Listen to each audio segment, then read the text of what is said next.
किसान वीरो ਤੁਹਾਡਾ ਜੀਤਾ ਫਾਰਮ ਟੀਵੀ ਬਰਨਾਲਾ ਤੇ ਅੱਜ ਦੀ ਵੀਡੀਓ ਪਿੰਡ ਵਧਨੀ ਖੁਰਦ ਤੇ ਜ਼ਿਲ੍ਹਾ ਨੂੰ ਪੈ ਜਾਂਦਾ ਜੀ ਮੋਗਾ।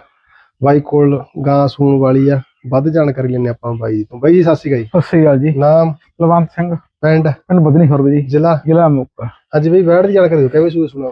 ਤੀਜੇ ਸੂਏ ਹੁੰਦੀ ਹੈ ਬਾਈ ਜੀ। ਪਿਛਲੇ ਸੂਏ ਦੁੱਧ ਬਈ 27 ਲੀਟਰ ਦਾ ਬਾਈ ਜੀ। 27 ਲੀਟਰ ਇਹਦੀ ਕਰਮ ਵਾਲੀ ਵੱਧ ਹੀ ਦੂਗੀ।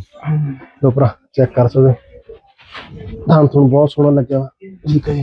कद वैड सुखना सोहना घरेलू वैड आ भरा, ठीक है ना। रेट भरा दा रेट भाई फोन दे देंगे, रेट फोन ते, ठीक है जी। चेक कर सकते हो वैड कर दियां, ठीक है। जो सेल होगी भरा नंबर आप कटांगे, ठीक है जी।